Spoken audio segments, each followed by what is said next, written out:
You will fail your way to greatness. Most people allow their fear of failure to outweigh their desire to succeed. When you're willing to fail again and again and again, when you make up your mind to become unstoppable, when you make up your mind to become a no matter what person, then that will then give birth to a part of yourself that you don't know right now. Imagine, if you will, being on your deathbed and standing around your bed, the ghost of the dreams, the ideas, the abilities, the talents given to you by life, and that you, for whatever reason, you never went after that dream. You never acted on those ideas. You never used those talents. You never used those gifts. And there they are standing around your bed looking at you with large angry eyes saying, "We came to you, and only you could have given us life. And now we must die with you forever." See, most people stop short of their dreams and park and get off the highway of life because of the rejections of life. You will always be rejected. It's no big deal. Jack Canfield said rejection is a myth. It's not like when somebody says no and then they slap you. No, it's just, to me, make no your vitamin. Get excited about the no. Why? Because every time someone says no, that brings you another step to a yes. You're getting closer. Trust me, you will win if you don't quit. You will win if you don't quit. Even a broke clock is right twice a day. As you go through the challenges of life and you look at it and embrace whatever comes to you, don't run from it. Step toward it. Don't try and duck it like most people do. See, most people want it easy. See, easy come, easy what? Easy go. See, but when you go at what you're going to deal with and you deal with the difficulties of it, when you handle those hard things close at hand, making those hard decisions right now that you don't want to make, learning those things that you don't like to do, but you know that in order for you to get where you want to go, this is one of the hoops that you have to flip through. And I'm saying to you, whatever you got to do, do it, because if you don't, life is going to whoop you until you surrender. You have something that you brought to the universe, and that if you decide that my life deserves my developing this what I do well, and becoming the best at it, and mastering myself, and seeing what I have within me, if you decide to drop your buckets where you are and develop your gifts, I grant you, you'll never ever be without. I grant you that your gifts will take you places that will literally amaze you. I grant you that if you begin to work to develop your gifts, you'll develop a strong sense of happiness. You'll get a larger vision of yourself, because part of beginning to get a larger vision of yourself, all of us need some area of our lives where we can have a feeling of competence. That people know when they think about this area, that's something you do. That you eat and sleep that. And that you do that. You do that. Changing is not easy.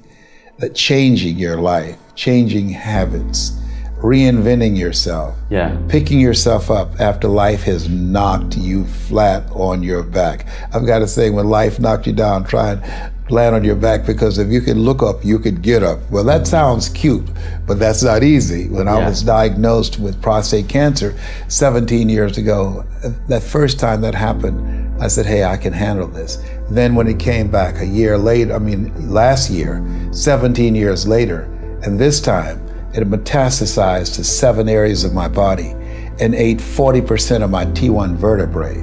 Now the stakes are higher. It's this life saying, okay, Mr. Motivator, you beat cancer the first time. What you gonna do now? I started laughing. When the doctor told me, he said, why are you laughing? Are you in denial? I said, no. I said, I feel like Mother Teresa. He said, what do you mean? She said, Lord, I know you know how much I can bear. I just wish you to have so much confidence in me. I said, the stakes are higher. So I've got to dig in and got to fight more, because at the end of the day, life is a fight for territory. And once you stop fighting for what you want, what you don't want will automatically take over. And so it's a fight, it's a challenge in life every day. And what we have to do is embrace it. What we have to do is see it as a project to be worked on. In life, you will always be faced with a series of God-ordained opportunities, brilliantly disguised as problems and challenges. And so I see even cancer as a gift, as a God-ordained opportunity.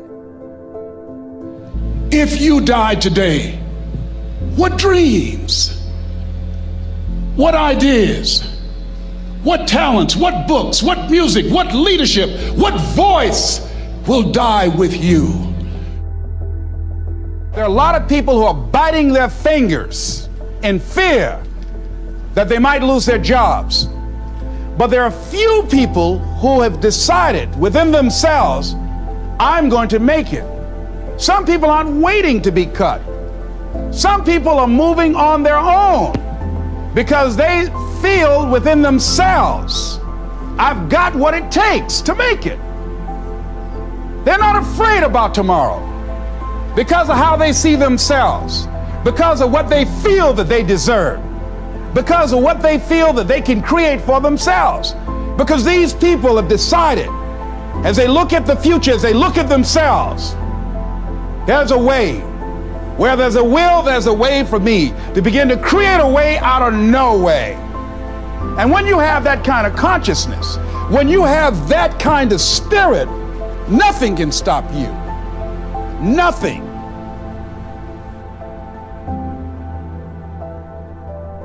There's no secret to success. There's a system to success. And no matter what organization you become a part of, the system works if you work it. If you don't work it, it won't work. But it works if you work it. And that's one 4-letter word that most people don't like. They're not willing to work.